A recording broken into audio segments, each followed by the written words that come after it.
ao qual vai nos trazer a tua mensagem, meu Senhor. Jesus querido, enquanto ele estiver aqui, Pai amado, usa o teu filho, aleluia, para os nossos corações, Senhor. Tu sabes, Deus querido, o quanto a tua igreja precisa da tua palavra, da tua mensagem. Mas, Deus, aleluia, guarda o lar dele, sua família, e abençoa, em nome de Jesus. Amém. Saúde os irmãos com a paz do Senhor. Peço aos irmãos que abram a sua Bíblia em Gênesis 21. Livro do Gênesis, primeiro livro da Bíblia, 21. A partir do verso 14 até o versículo 21. A epígrafe diz: o despedimento de Agar e Ismael. Vou ler o texto todo para a gente estar ganhando tempo. Diz assim o verso 14: Então se levantou Abraão pela manhã e de madrugada, e tomou pão e um odre de água, e os deu a Agar, pondo-os sobre o seu ombro. Também lhe deu o menino e despediu-a, e ela foi-se, andando errante no deserto de Berseba. E consumida a água do odre, lançou o menino debaixo de uma das árvores, e foi-se e assentou em frente, afastando-se à distância de um tiro de arco, porque dizia: que não veja eu morrer o menino. E assentou-se em frente, e levantou a voz e chorou. E ouviu Deus a voz do menino, e bradou o anjo de Deus a Agar desde os céus e disse: que tens, Agar? Não temas, porque Deus ouviu a voz do rapaz, desde o lugar onde está. Ergue-te, levanta o moço, pega-lhe pela mão, porque dele farei uma grande nação.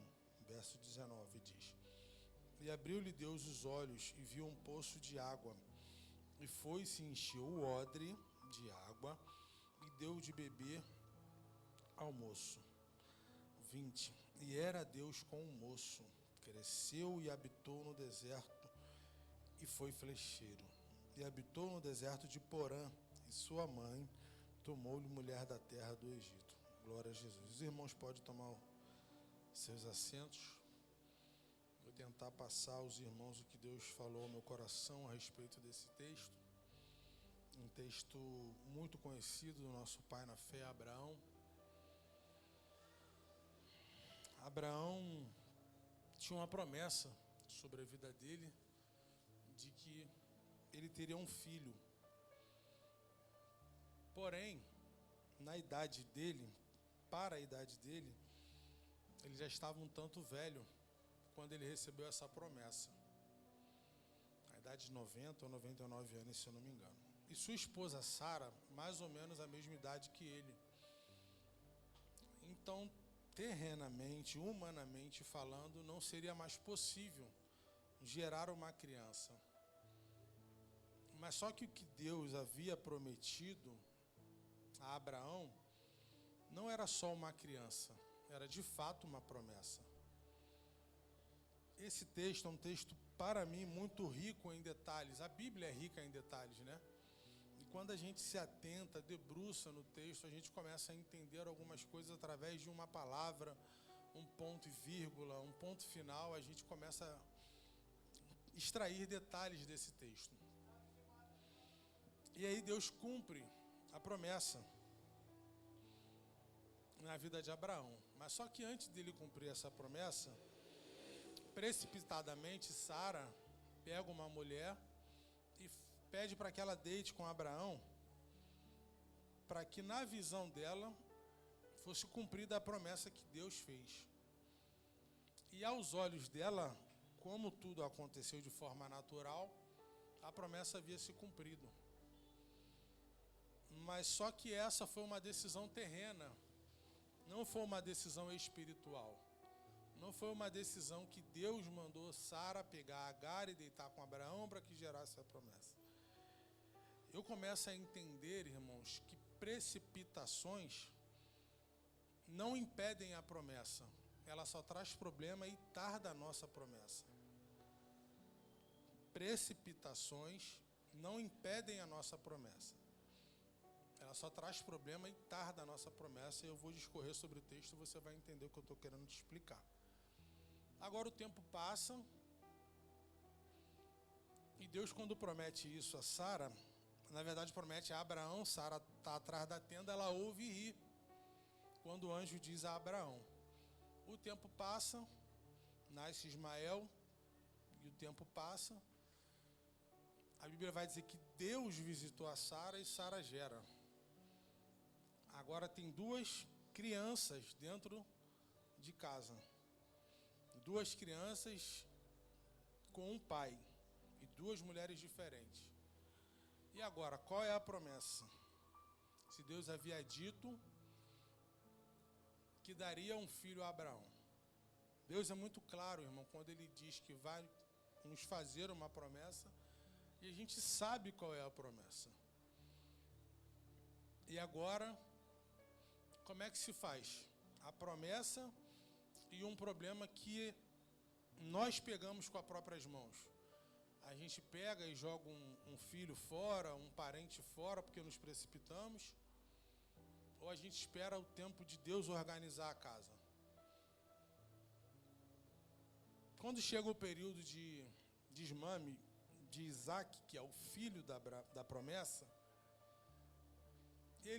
eu acredito que com uma brincadeira de criança, Ismael zomba de Isaac. E aí, Sara vê e não gosta. Normal. Qual é a mãe que gosta de ver uma outra criança ou qualquer pessoa zombando dos nossos filhos? Ninguém gosta. E aí ela toma uma decisão. Diz ao pai da fé: pega o seu filho e despede-o. Irmãos, imagina o coração desse homem agora tendo que tomar essa atitude. Uma vez que ainda não seja a promessa, mas é filho dele. É algo que ele pegou, ele fez, e ele tem responsabilidade sobre isso. Mas só que Deus, irmãos, ele é terrível, ele é tremendo, ele sabe de tudo, de todas as coisas. Acredito que ele, com o coração aflito, preocupado, Deus visita ele e diz: ouve a tua mulher, ouça Sara, despede-os. E aí começa o texto aqui no 14. Abraão se levanta pela manhã, pega talvez um material, na minha cabeça, na minha concepção, eu vou dar um pouco de água, um pouco de pão, porque no deserto não vai muito longe, provavelmente vai voltar, vai bater a porta e a gente vê como é que fica. E aí ele levanta de manhã, dá pão, dá água a Agar, para que eles vá seguir o seu caminho que Deus já havia dito. Mas só que Deus disse a Abraão: farei dele uma grande nação. Isso é uma promessa que Deus fez a Abraão, nosso pai na fé. Mas só que Agar não sabia dessa promessa ainda, a mãe do filho. Então ela vai errante, o texto vai dizer que ela vai errante pelo deserto. Aqui é um deserto prático mesmo, sólido, é um chão árido, né? Poeira para tudo quanto é lado. Mas Deus é tão bom que a Bíblia diz que no meio do deserto ela para em uma das árvores. Então, é bem claro o nosso entendimento que havia árvores no deserto, havia sombra no deserto. Alexandre, o que você quer dizer com isso? Irmãos, eu não sei qual o deserto que você está passando, mas a sombra de Deus para você descansar nesse processo que você está passando, nesse processo que você está caminhando. Processo esse que às vezes você não queria se envolver, mas se envolveu. Mas o nosso Deus vai dizer assim: estarei contigo até a consumação dos séculos. Quando a gente nos envolve em algum problema que não era para nos envolver, Deus não nos abandona. Ele só fica, na minha concepção, falando: vai lá que eu estou contigo, mas eu não vou resolver para você não. Chama a responsabilidade, alinha, resolve, levanta-te, e eu estou contigo nas suas decisões. Mas em questão de pegar e resolver aquilo que nós escolhemos para nós, eu acredito que Deus não se envolva. Ele ajuda, se envolver não. E agora essa mulher, com pão e com um odre de água, Ela caminha, eu acredito que num deserto escaldante daquela época. Certamente, ela e o filho bebendo a água, acaba a água. E a Bíblia relata que ela deixa o filho numa das árvores e fica a um tiro de distância, vendo o filho. Seria muito fácil para a gente, nos dias de hoje, julgar essa mulher. Abandonou o filho, mamãe não abandona o filho. Mas o texto é claro, ela não queria ver o filho morrer. Nenhuma mãe quer ver seu filho morrer. Mas só que cada uma reage de uma forma. Quem lembra de Rispa? Os filhos morrem, né? Os urubus, os abutres estão lá e ela está abanando para que mesmo morto, os animais ali, as bestas fera, não coma a carne dos filhos dela. Mas essa mãe, ela resolve dar uma distância de um tiro de arco para não ver o filho morrer. Mas ela está dizendo, eu estou por aqui. Eu só não quero ver, mas eu estou por perto. E aí a Bíblia vai dizer a ela, o anjo aparece e diz assim, Agar, por que choras? Deus ouviu a voz, o choro do moço. Só que a Bíblia não relata que o moço está chorando, que o moço está orando, que o moço está... O que eu quero dizer, irmãos, nessa noite também, é que há situações, que problemas que não tem nada a ver com a nossa promessa, eles também sofrem com os nossos erros, com as nossas inconsequências, com as nossas decisões erradas. Mas Deus dos altos céus, por misericórdia, ouve a oração e a voz do moço. Talvez, irmãos, a gente esteja pensando, mas Deus não está me ouvindo, Deus não é comigo, Deus não me respondeu, Deus não falou nada. Mas Deus diz nessa noite, eu não estou ouvindo só a sua oração, só a sua voz, eu também estou ouvindo a do moço. Eu também estou ouvindo o aprisionamento do seu filho. Eu estou vendo que acabou a água. O texto é claro, vai dizer que a água acabou. Mas o texto não relata sobre o pão. Provavelmente ela bebeu a água toda, mas ainda tinha pão.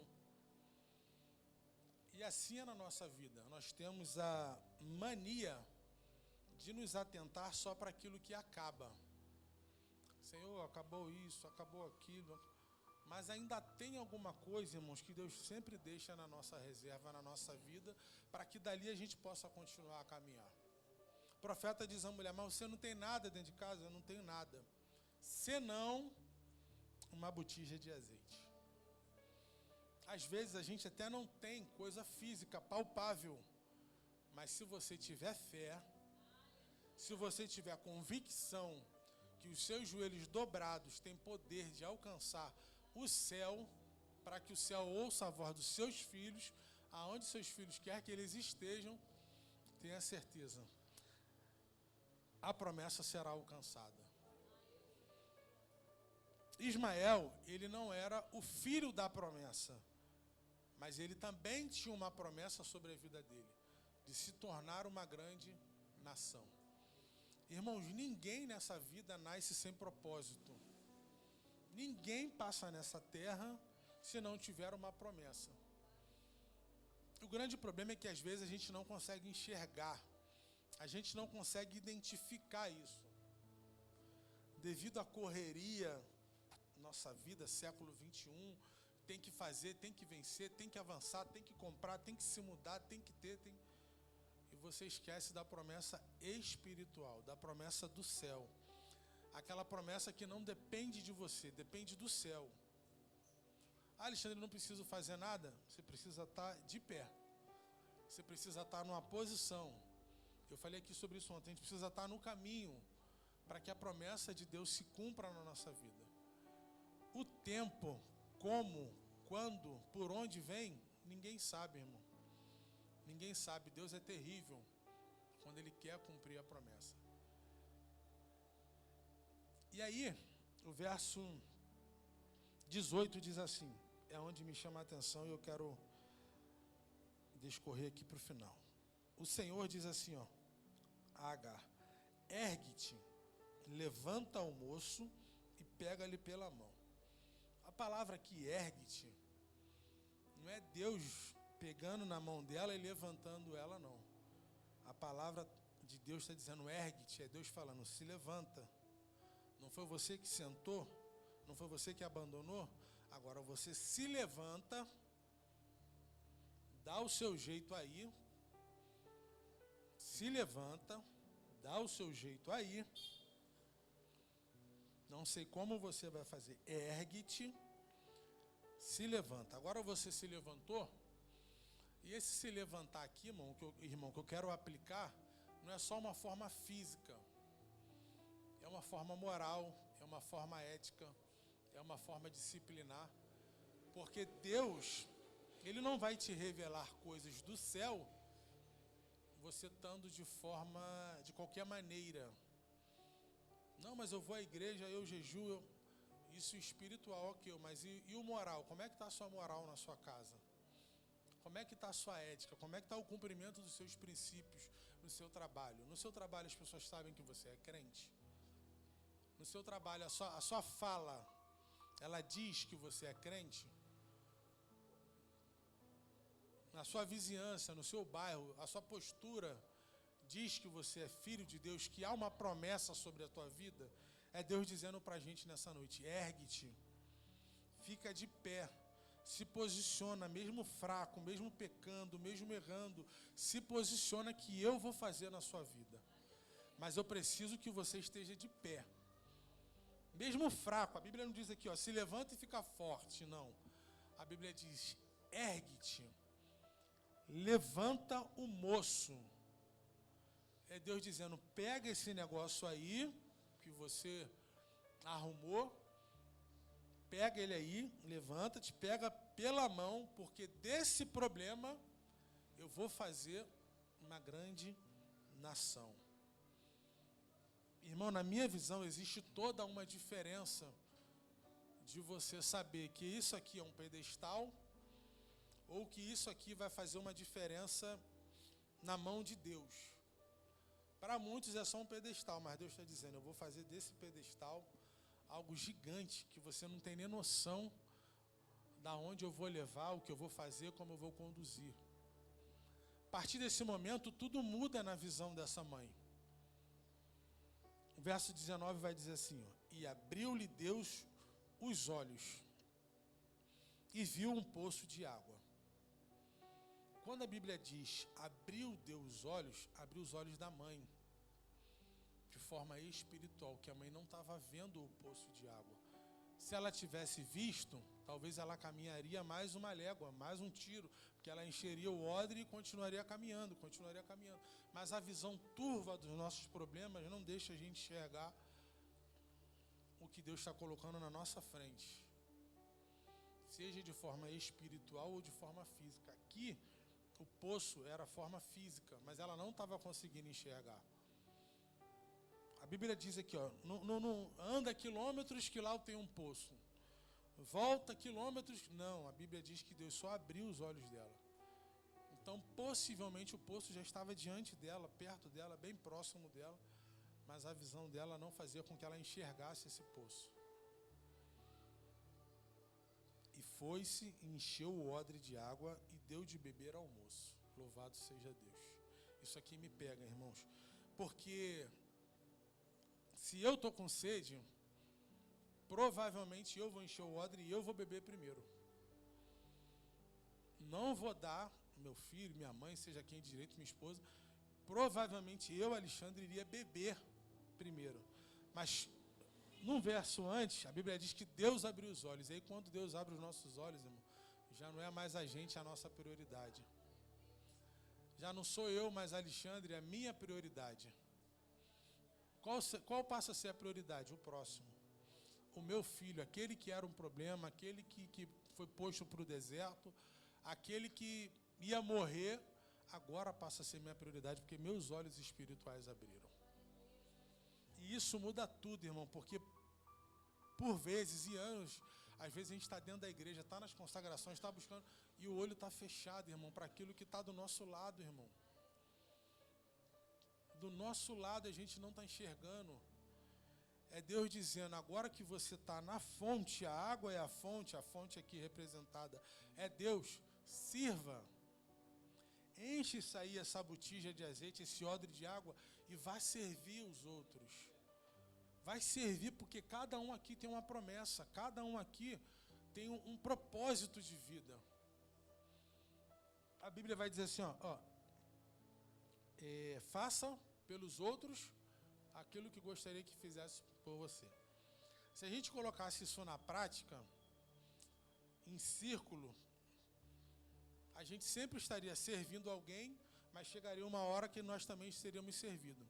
Essa seria a proposta de Deus. Seria não, é a proposta de Deus.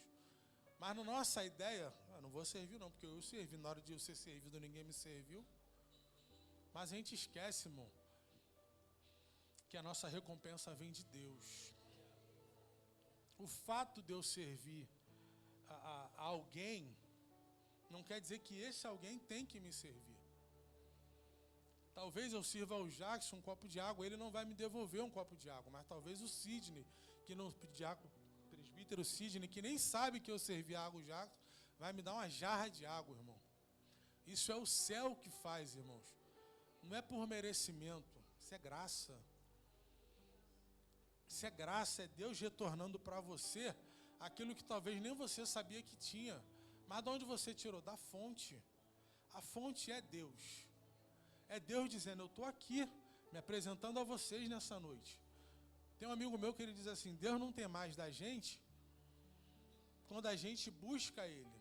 Deus tem mais da gente quando Ele busca de nós. Deus não tem mais da gente quando a gente busca Ele. Deus tem mais da gente quando Ele busca de nós. Se Deus buscasse de nós agora, o que nós teríamos para oferecer a Ele? A fonte perguntando para você, Alexandre, o que você tem aí para me oferecer? Talvez eu diria, não tenho nada, Senhor. Não tenho nada. E talvez se eu olhasse bem, eu diria, Senhor, eu acho que, não sei, em algum lugar, um pouquinho de azeite escondido. Mas Deus já sabe que a gente tem alguma coisa dentro de nós. Ou a gente não sabe, ou não está enxergando, porque a nossa visão está em outra coisa, está focada em outro lugar. E agora, ela pega nessa fonte e serve o moço. É Deus dizendo para a gente, eu quero dar acesso a vocês à fonte. E essa fonte aqui, irmãos, a Bíblia é tão linda. Quando a gente se relata a fonte, e essa fonte é Deus, eu não estou dizendo aqui porque é só para crente não, tá? Porque quando a Bíblia diz assim, honra pai e mãe para que se prolongue teus dias na terra. A Bíblia não está dizendo, honra teu pai que é homem de Deus. Honra tua mãe que é mulher de oração. Irmãos, Deus tem algo com os pais nessa terra que só quando a gente é pai a gente começa a entender um pouquinho. Irmãos, há uma responsabilidade muito grande quando você passa a ter acesso à fonte e se você não passa a servir através da fonte. Porque você está só bebendo, se enchendo e fica inchado, você não consegue transferir isso para o seu próximo. E não é isso que Deus requer de nós nessa noite. Deus requer que a gente acesse a fonte para que a gente... É como se a gente fosse um canal. Acessa, passa e entrega. Acessa, passa e entrega. Ah, Alexandre, mas e minha vez? Não se preocupa com sua vez, irmão. Se você fizer preocupado com sua vez, você não está servindo, você é um interesseiro espiritual. E a proposta da mensagem hoje é servir. Servir através da fonte. O que nós temos servido através de Deus? Porque senão é em vão a nossa vinda à igreja.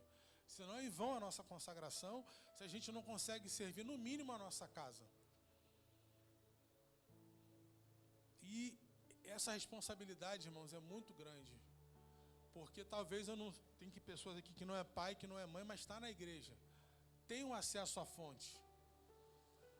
Deus me traz à memória agora o meu pai. Toda vez que eu saio com o carro fica perto da porta do meu pai, ele escuta o barulho, ele vai na porta, ele fala, meu filho, vai com Deus e volta com Deus. Tu acha que Deus não escuta aquilo, irmão? Meu pai não é crente, não. Mas você acha que Deus não ouve a oração, o pedido do meu pai?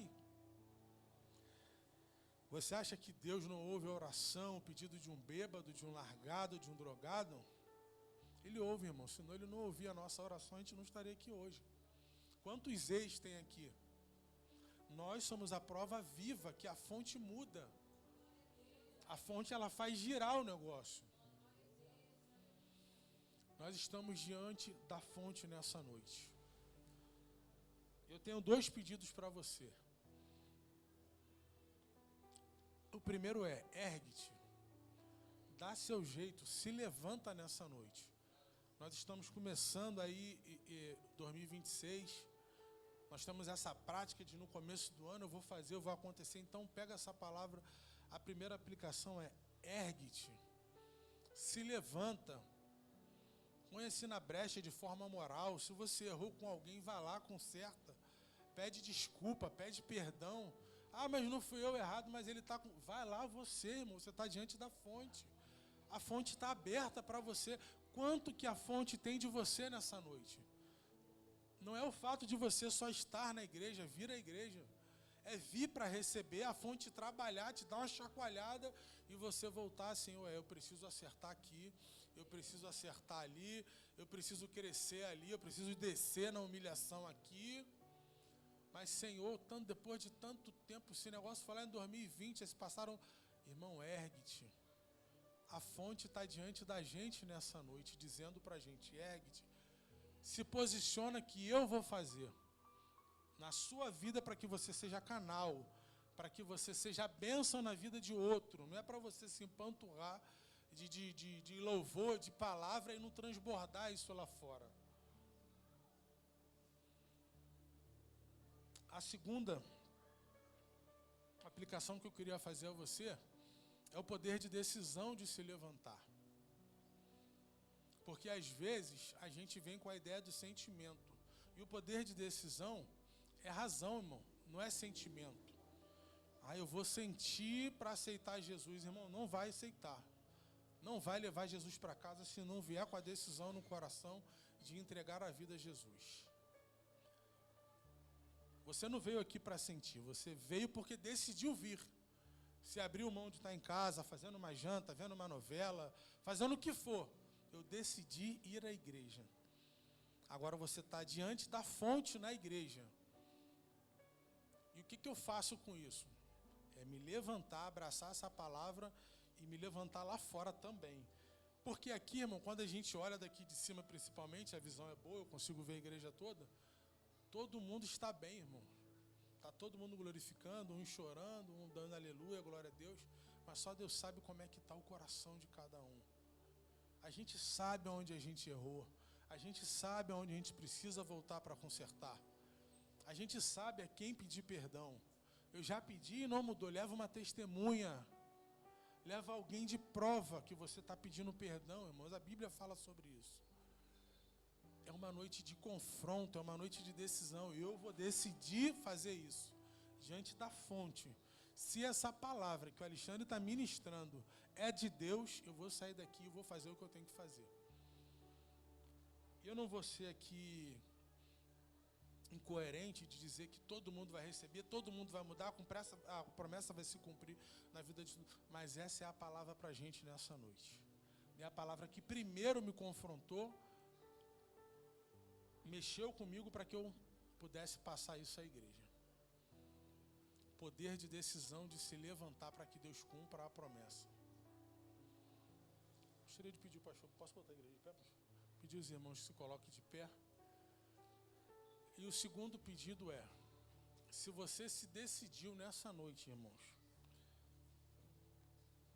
por uma tomada de atitude,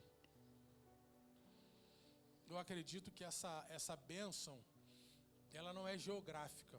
Como assim, Alexandre? A bênção não está só aqui na igreja. A bênção está aonde você for, ela vai te acompanhando, ela vai te... Mas depende de nós para que essa bênção, essa coisa aconteça. Então eu tenho 2 pedidos para fazer a você. O primeiro, se você se decidir por Jesus nessa noite, não saia daqui sem Ele.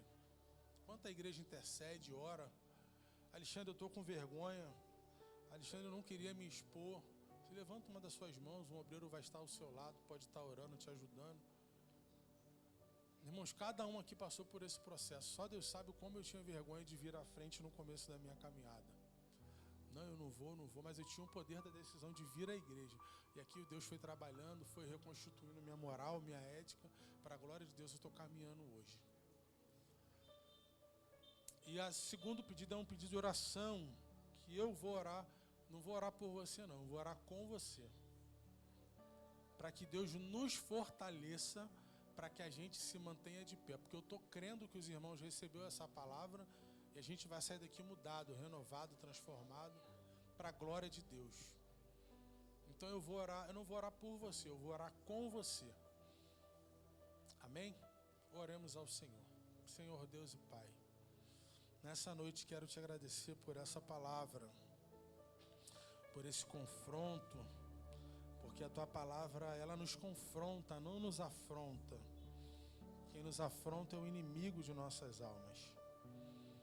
Deus, que essa palavra, ela germine, ela gere em nós esse poder de decisão, de nos levantarmos, de nos erguermos moralmente, espiritualmente, eticamente falando. Que a nossa conduta seja uma conduta libada, meu Senhor.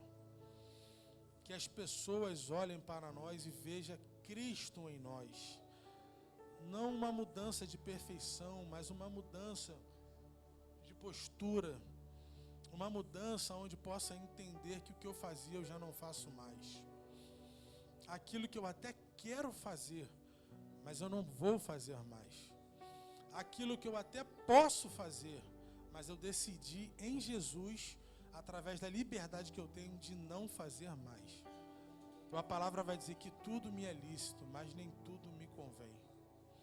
Que a gente venha ter esse senso, essa sensibilidade de entender que nem tudo é pra gente. Deus abençoe o seu povo nessa noite. Leva-nos em paz e em segurança.